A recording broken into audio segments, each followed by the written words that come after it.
നമസ്കാരം. ജന്മഭൂമിയിലേക്ക് സ്വാഗതം. വാർത്തകൾ ചുരുക്കത്തിൽ. കല്ലമ്പലം നാവായിക്കുളം യദുക്കാട് ടൂറിസ്റ്റ് ബസ് മറിഞ്ഞ് 17 വിദ്യാർത്ഥികൾക്ക് പരിക്ക്. ഇതിൽ 2 ആളുടെ പരിക്ക് ഗുരുതരമാണ്. വിദ്യാർത്ഥിയായ ക്രിസ്റ്റോപോൾ, അസിസ്റ്റന്റ് പ്രൊഫസറായ നോയൽ വിൽസൺ എന്നിവർക്കാണ് ഗുരുതരമായി പരിക്കേറ്റത്. ഇവരെ വിദഗ്ധ ചികിത്സയ്ക്കായി പാരിപ്പള്ളി മെഡിക്കൽ കോളേജിൽ നിന്ന് കൊല്ലത്തെ സ്വകാര്യ ആശുപത്രിയിലേക്ക് മാറ്റി. തൃശൂർ കൊടകര MBA കോളേജിൽ നിന്നും പഠനയാത്രയ്ക്കായി എത്തിയ വിദ്യാർത്ഥികൾ സഞ്ചരിച്ച ബസ്സാണ് അപകടത്തിൽപ്പെട്ടത്. 42ഓളം വിദ്യാർത്ഥികളും 3 അധ്യാപകരും ബസ്സിലെ 2 ജീവനക്കാരുമാണ് അപകടത്തിൽപ്പെട്ടത്. ദേശീയപാതയിൽ ബൈപ്പാസിന്റെ പണി നടക്കുന്നതിനാൽ സർവീസ് റോഡ് വഴി വന്ന ബസ്സിന്റെ ചക്രങ്ങൾ മണ്ണിൽ പുതഞ്ഞ് ബസ് ചരിഞ്ഞാണ് അപകടമുണ്ടായത്. ഇന്ന് പുലർച്ചെ 3:30-നാണ് അപകടമുണ്ടായത്. ബസ് ഡ്രൈവർക്ക് നിസ്സാരമായ പരിക്കുകൾ മാത്രമാണുള്ളതെന്ന് ആശുപത്രി അധികൃതർ വ്യക്തമാക്കി. കായംകുളം നഗരസഭയിൽ നിന്ന് സ്വർണ്ണമോതിരം മോഷ്ടിച്ച സംഭവത്തിൽ മുൻ നഗരസഭാ അധ്യക്ഷ CPM നേതാവ് P. ശശികലയ്ക്കെതിരെ സ്വർണ്ണമോഷണത്തിന് കേസെടുത്തു പോലീസ്. പൊതുപ്രവർത്തകൻ നൌഫൽ S. ചെമ്പകപ്പള്ളി കായംകുളം DYSPക്ക് നൽകിയ പരാതിയുടെ അടിസ്ഥാനത്തിലാണ് ഈ നടപടി. ഹരിതകർമ്മസേനയ്ക്ക് തെരുവിൽ നിന്ന് ലഭിച്ച സ്വർണ്ണമോതിരമാണ് ഇവർ എടുത്തത്. 11.33 ഗ്രാം തൂക്കം വരുന്ന സ്വർണ്ണമോതിരമാണ് വിറ്റത്. കേസന്വേഷണത്തിന്റെ ഭാഗമായി നഗരസഭയിലെ ഉദ്യോഗസ്ഥരെ പോലീസ് ചോദ്യം ചെയ്തിരുന്നു. Junior health superintendent, general superintendent എന്നിവരിൽ നിന്ന് പോലീസ് വിവരങ്ങൾ ശേഖരിച്ചു. ഹരിതകർമ്മ സേനാംഗമായ രാജിക നൽകിയ നിർണായകമായ മൊഴിയാണ് കേസിലെ വഴിത്തിരിവായത്. ഈ മൊഴിയുടെ അടിസ്ഥാനത്തിൽ മോഷണ കുറ്റമാണ് P. ശശികലയ്ക്ക് മേൽ ചുമത്തിയിരിക്കുന്നത്. ഭാരതീയ ന്യായ സംഹിതയിലെ സെക്ഷൻ 316(2) പ്രകാരമാണ് പോലീസ് കേസെടുത്തിരിക്കുന്നത്. കുറ്റം തെളിയിക്കപ്പെട്ടാൽ 5 വർഷം വരെ തടവ് ശിക്ഷ ലഭിക്കാവുന്ന വകുപ്പാണിത്. കേരളത്തിലെ 2 ഉൾപ്പെടെ 6 റൂട്ടുകളിലൂടെ ഓടുന്ന വന്ദേ ഭാരത് എക്സ്പ്രസുകളിൽ പ്രാദേശിക ഭക്ഷ്യവിഭവങ്ങൾ വിളമ്പി തുടങ്ങി റെയിൽവേ. തിരുവനന്തപുരം കാസർഗോഡ്, മംഗളൂരു തിരുവനന്തപുരം, നാഗ്പൂർ സെക്കന്ദരാബാദ്, സബർമതി വേരാവൽ, ശ്രീ മാതാ വൈഷ്ണവ ദേവി കത്ര ശ്രീനഗർ, ശ്രീനഗർ മാതാ ശ്രീ വൈഷ്ണവ ദേവി കത്ര റൂട്ടുകളിലാണ് ആദ്യഘട്ടത്തിൽ വിളമ്പുന്നത്. യാത്ര പുറപ്പെടുന്ന സ്റ്റേഷൻ ഭാഗത്തെ പ്രാദേശിക വിഭവങ്ങളാണ് മെനുവിൽ. അപ്പത്തോടൊപ്പം വെള്ളച്ചോറ്, പച്ചക്കായ, ചെറുപയർ മെഴുക്കുപുരട്ടി, കടലക്കറി, പൊറോട്ട, സാദാ തൈര്, പാലട പായസം എന്നിവയുൾപ്പെടെയുള്ള വിഭവങ്ങൾ തിരുവനന്തപുരം കാസർഗോഡ്, മംഗളൂരു തിരുവനന്തപുരം വണ്ടികളിൽ വിളമ്പും. Idiyappam, parippuvada, Chettinad vegetable gravy, soyabean fry എന്നിവയുമുണ്ട്. ഇൻസ്റ്റാഗ്രാമിലൂടെ പരിചയപ്പെട്ട പ്രായപൂർത്തിയാകാത്ത പെൺകുട്ടിയെ പീഡിപ്പിച്ച യുവാവ് അറസ്റ്റിലായി. മാസങ്ങൾക്ക് മുമ്പ് ഒരു വിവാഹ സൽക്കാരത്തിനിടെയാണ് അരവിന്ദ് പെൺകുട്ടിയെ ആദ്യമായി കണ്ടത്. തുടർന്ന് ഇൻസ്റ്റാഗ്രാം വഴി പെൺകുട്ടിയുമായി സൗഹൃദത്തിലായി. ഇൻസ്റ്റാഗ്രാമിലൂടെ നിരന്തരം മെസ്സേജ് അയച്ച് പെൺകുട്ടിയുമായി പ്രതി ബന്ധം സ്ഥാപിച്ചു. പിന്നാലെ പ്രണയം നടിച്ച് വിവാഹ വാഗ്ദാനം നൽകി പല സ്ഥലങ്ങളിൽ കൊണ്ടുപോയി പീഡനത്തിനിരയാക്കുകയായിരുന്നു. നിരന്തരമായുള്ള പീഡനത്തിന് ശേഷം പ്രതി മറ്റൊരു പെൺകുട്ടിയുമായി പ്രണയത്തിലായി. ഇതിന്റെ മനോവിഷമത്തിലായ പെൺകുട്ടിയുടെ സ്വഭാവത്തിലുണ്ടായ മാറ്റം രക്ഷിതാക്കൾ തിരിച്ചറിഞ്ഞു. പിന്നാലെ വിവരങ്ങൾ ചോദിച്ചു മനസ്സിലാക്കി ശേഷം പൂയപ്പള്ളി പോലീസിൽ പരാതി നൽകുകയായിരുന്നു. പ്രധാനമന്ത്രി പങ്കെടുക്കുന്ന റെയിൽവേ പരിപാടിക്ക് സെൻട്രൽ സ്റ്റേഡിയം വിട്ടു നൽകാതെ പിണറായി സർക്കാർ. 23-ന് കോർപ്പറേഷൻ വികസന രേഖാ പ്രകാശനത്തിനും റെയിൽവേയുടെ വിവിധ പദ്ധതികളുടെ ഉദ്ഘാടനത്തിനുമാണ് നരേന്ദ്രമോദി നഗരത്തിൽ എത്തുന്നത്. BJPയും റെയിൽവേയും സെൻട്രൽ സ്റ്റേഡിയം വിട്ടുകിട്ടാനായി കത്ത് നൽകിയെങ്കിലും 26-ന് റിപ്പബ്ലിക് ദിന പരേഡ് നടക്കുന്നതിനാൽ സ്റ്റേഡിയം വിട്ടു നൽകാൻ കഴിയില്ലെന്ന നിലപാടിലാണ് സർക്കാർ. BJP പരിപാടി പുത്തരിക്കണ്ടം മൈതാനത്ത് നടത്താനാണ് നീക്കം. പ്രധാനമന്ത്രി പങ്കെടുത്ത ചടങ്ങ് മുമ്പ് സെൻട്രൽ സ്റ്റേഡിയത്തിൽ നടന്നിട്ടുള്ളതിനാൽ സുരക്ഷാ അനുമതികൾ ലഭിക്കാൻ എളുപ്പമായതിനാലാണ് സെൻട്രൽ സ്റ്റേഡിയം എന്ന ആവശ്യം റെയിൽവേ ഉന്നയിച്ചത്. റിപ്പബ്ലിക് ദിന പരേഡിന് 2 ദിവസം സമയമുണ്ടെന്നിരിക്കെ 23-ന് സെൻട്രൽ സ്റ്റേഡിയം വിട്ടു നൽകാത്തത് മനഃപൂർവ്വമാണെന്ന ആക്ഷേപവും ഉയരുന്നുണ്ട്. കാഞ്ഞങ്ങാട് പേരാവൂരിലെ AK സാദിഖിന് 1 കോടി രൂപ സമ്മാനമടിച്ച കേരള ഭാഗ്യക്കുറി ടിക്കറ്റ് തട്ടിക്കൊണ്ടുപോയ സംഭവത്തിൽ സമ്മാനത്തുക കിട്ടുക എളുപ്പമല്ല. ടിക്കറ്റ് തട്ടിയെടുത്തെന്ന് ബോധ്യപ്പെട്ടാൽ ലോട്ടറി ഡയറക്ടർക്ക് സമ്മാന വിതരണം തടയാം. കോടതിക്കും തടയാനാകും. ഇതിന് സാദിഖ് കോടതിയെ സമീപിക്കേണ്ടി വരും. പോലീസ് പ്രഥമ വിവര റിപ്പോർട്ട് രജിസ്റ്റർ ചെയ്താൽ സമ്മാന വിതരണം തടയുന്ന രീതിയായിരുന്നു മുൻപ്. പക്ഷേ പരാതികൾ കൂടിയ സാഹചര്യത്തിൽ പ്രഥമ വിവര റിപ്പോർട്ട് പോരാ, കോടതി ഉത്തരവ് തന്നെ വേണമെന്ന് ലോട്ടറി വകുപ്പ് തീരുമാനിക്കുകയായിരുന്നു. സമ്മാനം കിട്ടാൻ ടിക്കറ്റ് ബാങ്കിലോ ലോട്ടറി ഡയറക്ടറേറ്റിലോ നൽകുകയാണ് ചെയ്യേണ്ടത്. നറുക്കെടുപ്പ് കഴിഞ്ഞ് 1 മാസത്തിനുള്ളിൽ ടിക്കറ്റ് കൈമാറിയാൽ മതി. ആക്ഷേപമോ പരാതിയോ ഉയർന്നാൽ 1-2 ദിവസം മാധ്യമങ്ങളിൽ വാർത്ത വരും. അത് നിലച്ചു കഴിഞ്ഞാൽ ടിക്കറ്റ് ഹാജരാക്കി പണം കൈക്കലാക്കുകയാണ് തട്ടിപ്പുകാരുടെ രീതി.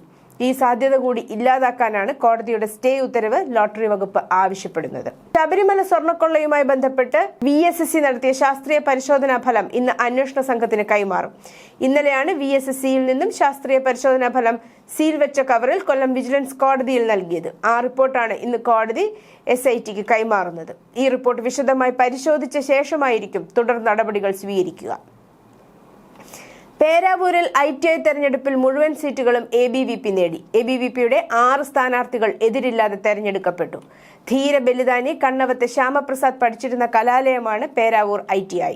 കൊച്ചി എളമക്കരയിൽ അച്ഛനെയും മകളെയും വീടിനുള്ളിൽ മരിച്ച നിലയിൽ കണ്ടെത്തി. ആലപ്പുഴ സ്വദേശികളായ പവിശങ്കർ, 6 വയസ്സുകാരിയായ മകൾ വാസുകി എന്നിവരാണ് മരിച്ചത്. രാവിലെ കുട്ടിയുടെ അമ്മയും ബന്ധുവും നടത്തിയ തെരച്ചിലിലാണ് വീട്ടിനുള്ളിൽ ഇരുവരുടെയും മൃതദേഹങ്ങൾ കണ്ടെത്തിയത്. പാണാവള്ളി സ്വദേശികളായ ഇവർ പോണേക്കരയിൽ വാടകയ്ക്ക് താമസിക്കുകയായിരുന്നു. അച്ഛനും അമ്മയും മകളുമാണ് വീട്ടിൽ താമസിച്ചിരുന്നത്. മകൾക്ക് വിഷം നൽകിയ ശേഷം പവിശങ്കർ ജീവനൊടുക്കിയതാണെന്ന് പോലീസിന്റെ പ്രാഥമിക നിഗമനം. സംഭവം നടക്കുമ്പോൾ കുട്ടിയുടെ അമ്മ വീട്ടിലില്ലായിരുന്നു എന്നാണ് ബന്ധുവിന്റെ മൊഴി. ഇൻക്വസിറ്റ് നടപടികൾക്ക് ശേഷം മൃതദേഹം ആശുപത്രിയിലേക്ക് മാറ്റി. സ്വർണ്ണക്കൊള്ളയുമായി ബന്ധപ്പെട്ട അന്വേഷണത്തിന്റെ ഭാഗമായി 2017 തന്ത്രിക്ക് കൈമാറിയ വാജി വാഹനത്തെക്കുറിച്ച് പ്രത്യേക അന്വേഷണ സംഘം അന്വേഷണം ശക്തമാക്കുന്നു. സ്വർണ്ണപ്പാളികൾ കൊണ്ടുപോയി ആന്ധ്രാപ്രദേശ്, കർണാടക എന്നിവിടങ്ങളിലേക്ക് ക്ഷേത്രങ്ങളിലും വ്യവസായികളുടെ വസതികളിലും പ്രദർശിപ്പിച്ചതുപോലെ വാജി വാഹനവും കേരളത്തിൽ പുറത്തേക്ക് കൊണ്ടുപോയി ധനസമാഹരണം നടത്തിയോ എന്നത് സംബന്ധിച്ചാണ് അന്വേഷണം. താക്കറെ കുടുംബത്തിന്റെ 30 വർഷത്തെ ആധിപത്യം തകർത്ത് മുംബൈ കോർപ്പറേഷനിൽ ഭരണം പിടിച്ച് BJP നേതൃത്വത്തിലുള്ള മഹായുതി മുന്നണി. ചരിത്രത്തിലാദ്യമായി മുംബൈയിൽ BJP മേയർ വരും. മഹാരാഷ്ട്രയിലെ 29 കോർപ്പറേഷനുകളിൽ 25ലും മഹായുതിക്കാണ് ഭൂരിപക്ഷം. വന്ദേ ഭാരത് സ്ലീപ്പർ ട്രെയിനുകൾ പ്രധാനമന്ത്രി നരേന്ദ്രമോദി ഇന്ന് ഫ്ളാഗ് ഓഫ് ചെയ്യും. അസമിലെ ഗുവാഹത്തിക്കും ബംഗാളിലെ ഹൗറയ്ക്കും ഇടയിലുള്ള ആദ്യ വന്ദേ ഭാരത് സ്ലീപ്പർ ട്രെയിനാണ് മോദി പച്ചക്കൊടി വീശുക. തുടർന്ന് മാൾഡയിൽ നടക്കുന്ന പൊതുചടങ്ങിൽ 3250 കോടി രൂപയിലധികം മൂല്യമുള്ള റെയിൽ റോഡ് അടിസ്ഥാന സൗകര്യ വികസന പദ്ധതികൾ മോദി രാഷ്ട്രത്തിന് സമർപ്പിക്കും. വന്ദേ ഭാരത് സ്ലീപ്പർ ട്രെയിനിന് മണിക്കൂറിൽ 180 കിലോമീറ്റർ വേഗതയിൽ സഞ്ചരിക്കാൻ ശേഷിയുണ്ടെങ്കിലും 130 കിലോമീറ്റർ വേഗതയിലായിരിക്കും ഓടുക. ട്രെയിനിന് 16 കോച്ചുകളാണുള്ളത്. 833 പേർക്ക് യാത്ര ചെയ്യാം. വിമാനങ്ങളിലേതിനു സമാനമായി കേറ്ററിംഗ് ഉൾപ്പെടെയുള്ള സേവനങ്ങൾ ലഭ്യമാക്കും. തേർഡ് AC-യിൽ 2300, സെക്കൻഡ് AC-യിൽ 3000, ഫസ്റ്റ് AC-യിൽ 3600 എന്നിങ്ങനെയായിരിക്കും ഭക്ഷണം ഉൾപ്പെടെ ഏകദേശ ടിക്കറ്റ് നിരക്ക്. ബീഹാറിലെ പാറ്റ്നയിൽ പെൺകുട്ടികളുടെ ഹോസ്റ്റലിൽ നീറ്റ് പരീക്ഷ എഴുതിയ 18 വയസ്സുകാരിയുടെ ദുരൂഹ മരണത്തെ തുടർന്ന് വ്യാഴാഴ്ച പാറ്റ്ന പോലീസ് ഹോസ്റ്റൽ ഉടമയായ മനീഷ് കുമാർ രഞ്ജനെ അറസ്റ്റ് ചെയ്തു.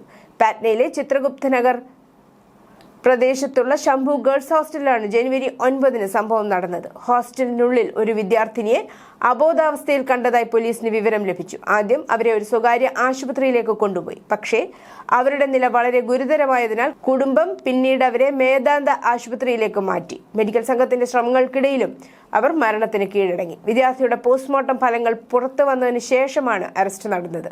റിപ്പോർട്ടുകൾ പ്രകാരം ലൈംഗിക അതിക്രമത്തിനുള്ള സാധ്യത തള്ളിക്കളയാനാവില്ല. ആത്മഹത്യയിലേക്ക് ആദ്യം ചായ്വ് കാണിച്ച പോലീസ് അവകാശവാദങ്ങൾക്ക് ഇത് വിരുദ്ധമാണ്.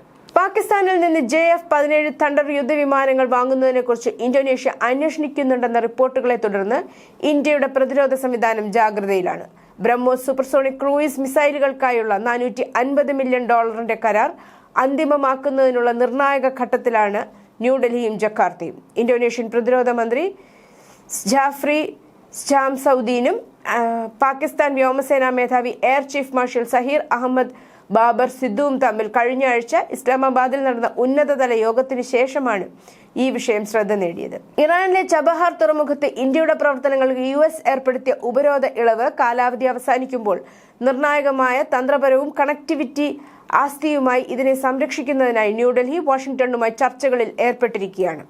തുറമുഖത്ത് ഇന്ത്യയുടെ ദീർഘകാല താൽപര്യങ്ങൾ സംരക്ഷിക്കുന്നതിനൊപ്പം അമേരിക്കൻ ആശങ്കകൾ പരിഹരിക്കാൻ കഴിയുന്ന ഒരു മധ്യനിര സമീപനമാണ് ഇന്ത്യ പര്യവേഷണം ചെയ്യുന്നതെന്ന് ഇന്ത്യൻ സർക്കാരിന്റെ ഉന്നത വൃത്തങ്ങൾ പറഞ്ഞു. ബ്രഹ്മകുണ്ട് ഹർക്കി പൗരിയുടെ അതിനോട് ചേർന്നുള്ള ഗംഗാ ഘട്ടുകളുടെയും ശ്രീകോവിലിന്റെ പരമോന്നത ഭരണസമിതിയായ ഗംഗാസഭ വെള്ളിയാഴ്ച ഉത്തരാഖണ്ഡ് ഹരിദ്വാറിലെ ഹർക്കി പൗരിയിൽ അഹിന്ദുക്കളുടെ പ്രവേശനം നിരോധിക്കുന്ന ബോർഡിങ്ങുകളും ഫ്ലെക്സ് ബാനറുകളും സ്ഥാപിച്ചു.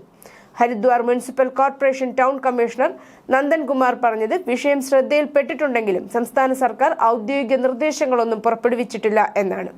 സർക്കാർ നിർദ്ദേശങ്ങൾ പുറപ്പെടുവിക്കുമ്പോൾ ഞങ്ങൾ അതനുസരിച്ച് പ്രവർത്തിക്കും, അദ്ദേഹം വ്യക്തമാക്കി.